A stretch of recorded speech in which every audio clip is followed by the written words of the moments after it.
Hello ફૂડી family, સ્વાગત છે ફરીથી એક નવા વિડીયોમાં તમારું। હું છું મિહિર પ્રજાપતિ, સ્વાગત છે તમારું મિહિર પ્રજાપતિ ફૂડી ચેનલમાં। મિત્રો, આજે આપણે ફરીથી આવી ગયા છે માણેક ચોક, અને માણેક ચોકમાં આપણે આજે આવ્યા છીએ બાલનના ફેમસ ઢોસા ખાવા માટે। એનો ગોટાળો ઢોસો છે, ખૂબ જ ફેમસ છે, અને માણેક ચોકની તમે પબ્લિક જોઈ શકો છો। રાત દિવસ અહીંયા તમે જોઈ શકો, રાતે પબ્લિક અહીંયા આવતી એટલી બધી હોય છે કે ખાવાનું ખૂબ રાતે લોકો અહીંયા પસંદ કરતા હોય છે। માણેક ચોકની વાત કરીએ રાત્રિ બજારની, તો અહીંયા ઘણી બધી વસ્તુ મળે છે, જેમ કે અહીંના જામુન શોર્ટ, અહીંની ઘૂઘરા સેન્ડવિચ, અને મહાલક્ષ્મીની ભાજીપાઉં, અને અહીંનો સ્પેશિયલ જે આશાપુરાની કુલ્ફી સેન્ડવિચ, અને સ્પેશિયલ બાલનના જે ગોટાળો ઢોસો। તો આપણે અહીંનો જે બાલનનો સ્પેશિયલ ગોટાળો ઢોસો છે તે ટેસ્ટ કરીને આજના વિડીયોમાં તમને બતાવવાના છે કે એનો ટેસ્ટ અહીંયા તમે આવશો તો કેવો રહેવાનો છે। તો ચલો આપણે સૌપ્રથમ તમને બનતા પણ બતાવીએ, કસ્ટમર રિવ્યૂ લઈએ, જે કસ્ટમર આવે છે તે લોકોને અહીંનો ટેસ્ટ કેવો લાગે છે। તો ચલો આજનો વિડીયો શરૂ કરીએ અને તમને બતાવીએ માણેક ચોકની આજની ફૂલ સિરીઝ।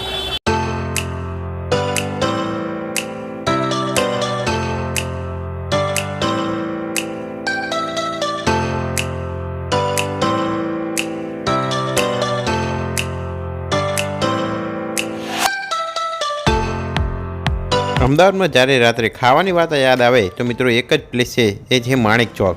અમદાવાદનું માણેક ચોક એટલે કે રાત્રિ બજાર, જ્યાં ખાણીપીણીની અઢળક વેરાયટી તમને અહીંયા મળી રહેવાની છે। જે પણ વ્યક્તિ અમદાવાદના હેરિટેજની મુલાકાતે આવે છે તે માણેક ચોકના રાત્રિ બજારના ખાણીપીણીની આનંદ તો જરૂરથી માણે છે। તો આજે મિત્રો આપણે પહોંચી ગયા હતા ફેમસ અહીંયા માણેક ચોક રાત્રિ બજાર, જ્યાં આગળ બાલાના ફેમસ ઢોસા ખાવા માટે। અહીંયા બાલાના ઢોસા, જે લોકો અહીંના જે ગોટાળો ઢોસો છે તે ખાવાનું ખૂબ જ વધારે પસંદ કરતા હોય છે। અને અમદાવાદના માણેક ચોકની વાત આવે અને ત્યાંનો ગોટાળો ઢોસો તો મોજ જ પડી જાય મિત્રો। ગરમા ગરમ ગોટાળો ઢોસો હોય છે, ચીઝ બટરથી લબાલબ વસ્તુ હોય છે। તો આ વસ્તુ કેવી રીતે બનતી હોય છે ગોટાળો ઢોસો, એની લાઈવ મેકિંગ તમને આજના વિડીયોમાં બતાવીશું, સાથે ટેસ્ટ કરીને બતાવીશું કે એનો ટેસ્ટ એ કેવો લાગશે। સૌપ્રથમ બેટર તમે જોઈ શકો છો, તવા ઉપર બેટરને પાતળું પડ કરીને ફેલાઈ લેવામાં આવે છે। ત્યારબાદ તમે જોઈ શકો છો બીજા તવા ઉપર અહીંયા એક પછી એક તવા ઉપર ગરમા ગરમ લાઈવ ગોટાળા ઢોસા હોય છે, બનતા જ રહેતા હોય છે। અહીં ઢોસાની અલગ અલગ વેરાયટી પણ તમને અહીંયા મળી રહેશે, સાદા, મસાલા, ફ્રેન્કી ઢોસા, પિઝા ઢોસા, એ બધી અઢળક વેરાયટી પણ અહીંયા મળી રહેશે। પણ મોસ્ટ પ્રિફર અહીંયાનો છે તે ગોટાળો ઢોસો। ત્યારબાદ તેના ઉપર ફૂલ બટર સ્પ્રેડ કરવામાં આવે છે। ત્યારબાદ તેમાં કેપ્સિકમ, ટામેટા, તેમાં ભરપૂર માત્રામાં લીલા ધાણા એટલે કે કોથમીર, અને તેમાં ઉપરથી પનીર છેડવામાં આવે છે।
ગોટાળા ઢોસા સાથે તમને અહીંયા સંભાર અને 2 પ્રકારની ચટણી સર્વ કરવામાં આવે છે, જેમાં એક નારિયેળની ચટણી હોય છે, તેની સાથે દહીં, જે એકદમ મીઠાશવાળું દહીં હોય છે. મને તો અહીંનું પર્સનલી આ દહીં છે તે ખૂબ જ વધારે ગમ્યું છું. જો તમે અહીંયા આવો તો દહીં ખાતા રહી જવાના છો મિત્રો.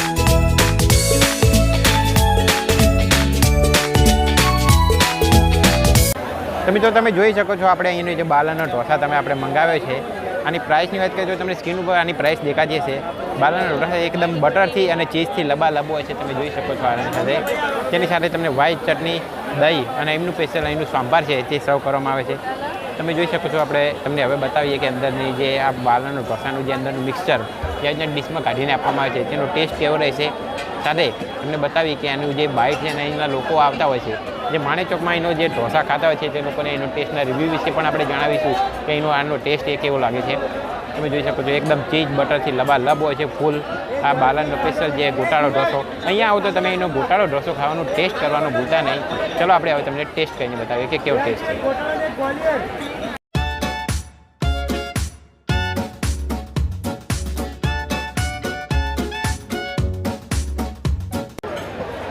મિત્રો આપણો એનો સ્પેશિયલ બાલનનો સ્પેશિયલ જે આપણે ગોટાળો ઢોસો છે ટેસ્ટ કરીને તમને બતાવ્યું કે કેવો છે.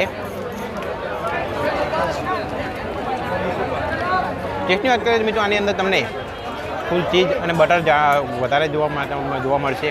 ચીઝ અને બટરથી ફૂલ ભરપૂર હોય છે. અને જો તમારે પણ ટેસ્ટ કરવો હોય તો માત્ર સ્ક્રીન ઉપર એડ્રેસ દેખાતું હશે, પહોંચી જજો. તમારે માણેક ચોકને અમદાવાદના બીજા વિડીયો જોવા હોય તો અમારી ચેનલને સબસ્ક્રાઈબ કરવાનું ભૂલતા નહીં. અને તમારી જગ્યાનો તમારે વિડીયો બનાવવો હોય અમદાવાદમાં તો જલ્દીથી કોન્ટેક્ટ કરો. Thank you. Mihir Prajapati foodie.